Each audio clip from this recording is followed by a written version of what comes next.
Hey guys, welcome back to my channel and welcome back to another mini blog. এই যে mini ব্লগটা তোমরা দেখছো, এটা বেশ কয়েকদিন আগের গ্যালারিতেই পড়েছিল।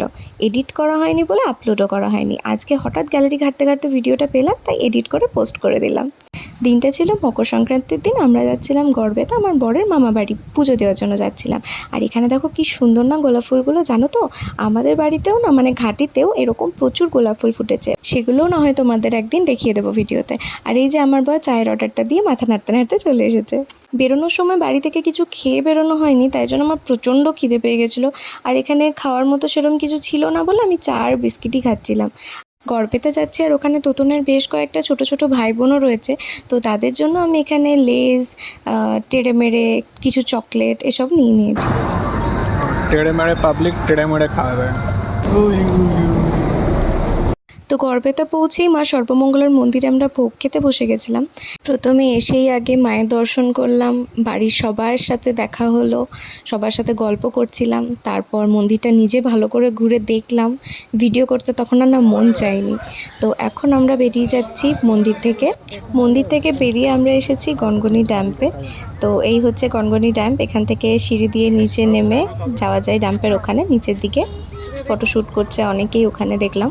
তো আমাদের হাতে যেহেতু খুব বেশি সময় ছিল না, তো আমরা সেভাবে ভালো করে ঘুরে দেখতে পারিনি। জাস্ট একটুখানি দেখে আমরা চলে এসেছিলাম। আর বেশ গরমও লাগছিল। শীতের দিন ছিল যদিও, তবুও বেশ গরম লাগছিল। তো ওখানে দেখলাম পেয়ারা মাখা, কয়েদবেল মাখা এসব বিক্রি হচ্ছে। তো দেখে আমার বেশ খেতে মন যাচ্ছিল, তাই জন্য আমি একটা পেয়ারা মাখা নিয়ে নিলাম। কিন্তু সত্যি কথা বলতে পেয়ারাটা একদমই ভালো ছিল না। এরপর আমরা দেখা করতে চলে এসেছিলাম ছোটো মামার বাড়িতে। আর এই সামনে দেখো শিব দুর্গার মূর্তিটা কি সুন্দর লাগছে না দেখতে। তো তোতন আমাকে বলছিল যে এই বলো তো এই জায়গাগুলোতে কি থাকতো। তো আমি ভাবলাম যে হয়তো জেল টেল কিছু ছিল। তো আমি আন্দাজেই বলেছিলাম। তো তখন আমাকে বললো যে না, এখানে ধান রাখা হতো। ডগেস ভাই।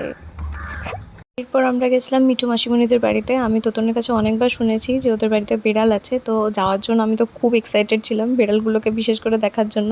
তো এখানে এসে দেখলাম বিড়ালগুলো কি সুন্দর শুয়ে শুয়ে আদর খাচ্ছিল আমার কাছে। দেখো, আমি কোনোদিনও এর আগে এরকমভাবে বিড়ালকে আদর করিনি এত সামনে থেকে। তো ঝন্টুকে আদর করতে করতে না আমার একটা সাহস চলে এসছে যে বিড়াল কুকুর আমি আদর করতে পারি, আমার বেশ ভালো লাগে। তো এরপর সন্ধে হয়ে গেছিলো, আমাদের বাড়ি ফেরার সময় হয়ে গেছিলো। গড়বেতা থেকে আমাদের বাংলা পৌঁছাতে বেশ খানিকটা সময় লাগে, 1.5 ঘন্টা 2 ঘন্টা মতো টাইম লাগে। তো আমরা ওখান থেকে বেরিয়ে পড়েছিলাম। আর এখানে একটা চায়ের দোকানে দাঁড়িয়ে দাঁড়িয়ে আমরা চা আর এই বাদাম পকোড়া খাচ্ছিলাম। তো আমাকে দেখতে সেই ডাকাতদের মতো লাগছে, অদ্ভুত লাগছে একটা দেখতে। যাই হোক, তো চলো আজকের ব্লগটা এই অবধি। দেখা হচ্ছে নেক্সট মিনি ব্লগে। Till then by.